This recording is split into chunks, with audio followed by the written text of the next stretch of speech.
Welcome back our standard 6th subject Hindi.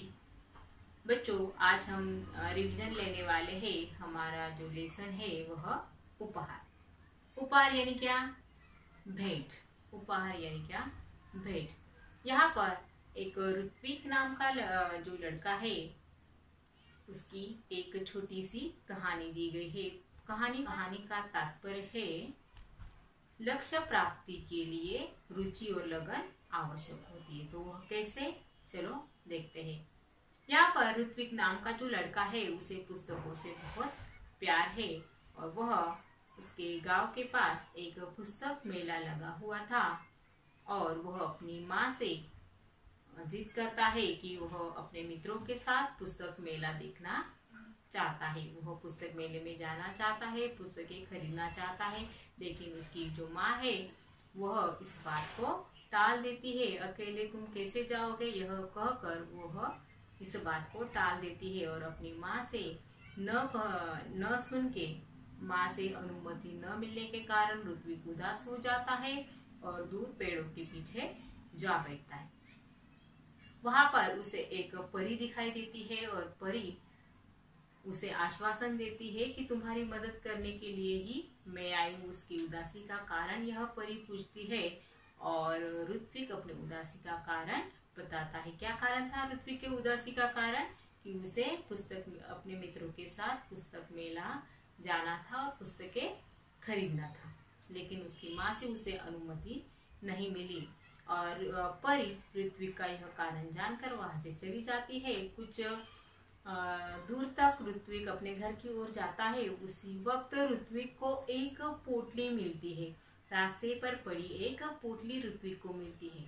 वह कैसी पोटली थी? वह एक लाल रंग की मखमली पोटली थी और उस पर एक परी का चित्र था। वह सुनहरे रंग का परी का चित्र था। ऋत्विक उस पोटली को उठाता है और देखता है। ऋत्विक उस पोटली को खोलना चाहता है, लेकिन उसका मन उसे कहता है कि अगर यह पोटली मेरी नहीं है तो मुझे उस पोटली को खोलने का भी अधिकार नहीं, कोई हक नहीं है। वह उस पोटली के बारे में सोचता ही है तो पीछे से एक आवाज आती। वह आवाज किसकी थी बच्चों? वह एक राहगीर की आवाज थी। राहगीर उसे कहता है कि भाई, तुमने मेरी पोटली गिरी हुई देखी, मेरी पोटली यहाँ पर कोई गिर गई है।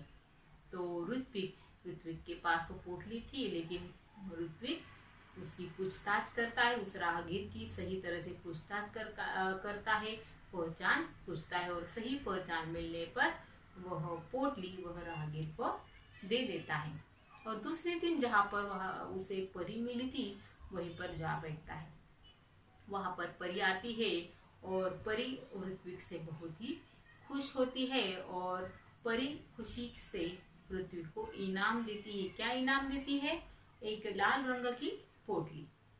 ऋत्विक देखता है, अरे यह तो वही पोटली है जो मुझे रास्ते में मिली थी। और वह पोटली वह जो पोटली है ऋत्विक ने राहगीर को वापस दे दी। वह थोड़ा आश्चर्यचकित हो जाता है क्योंकि वो तो वही पोटली थी। तब परी उससे बताती है कि वह राहगीर कोई दूसरा तीसरा कोई नहीं, मैं ही थी। यानी जो राहगीर के रूप में परी ने ऋत्विक की ईमानदारी की परीक्षा ली थी और जिस परीक्षा में ऋत्विक पूरी तरह उत्तीर्ण हो चुका था और वह जो पोटली है परी से इनाम में लेकर वह खुशी खुशी घर जाता है और वह पोटली ऋत्विक अपनी माँ के पास दे देता है। माँ जब उस पोटली को हाथ में लेती है, वह पोटली कई गुना बढ़ने लगती है और उसमें से सुंदर सुंदर पुस्तकें आने लगती है।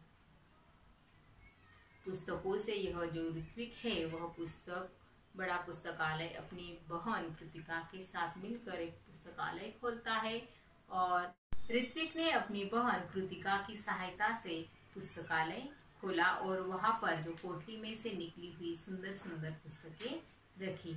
वह जो पुस्तकालय था वहां पर गांव के सभी बच्चे आकर पुस्तक पढ़ने लगे, इसलिए गांव के सभी लोग ऋत्विक को क्या नाम से जानने लगे? पुस्तक मित्र के नाम से जानने लगे और ऋत्विक का ज्यादा से ज्यादा समय इन पुस्तकों के बीच ही बीतने लगा। उसे पुस्तकों से बड़ा ही लगाव था, उसे पुस्तक पढ़ना बहुत ही अच्छा लगता था। ऐसे ही एक दिन वह पुस्तक पढ़ते पढ़ते सो गया और उसकी आंख लग गई। उसने सपने में देखा कि एक पुस्तक उससे बातें करने लगी। पुस्तक ने कहा कि अगर तुम बड़े आदमी बन जाओगे क्या तुम हमारा साथ छोड़ दोगे? तभी ऋत्विक ने कहा, नहीं नहीं, मैं तुम्हारा साथ क्यों छोड़ूं? अब तो तुम ही मेरे साथी हो, मित्र हो। और इस तरह से उसकी आंख खुल गई और आगे जाकर वह ऋत्विक जो है वह बहुत ही बड़ा पुस्तक भंडार खोलना चाहता था। तो बच्चों, अगर लक्ष्य प्राप्ति के लिए हमें लगन और रुचि की बहुत ही आवश्यकता होती है, तभी हमारा लक्ष्य प्राप्त कर सकते हैं। तो इस तरह से यह उपहार लेसन की रिवीजन हमने देखी।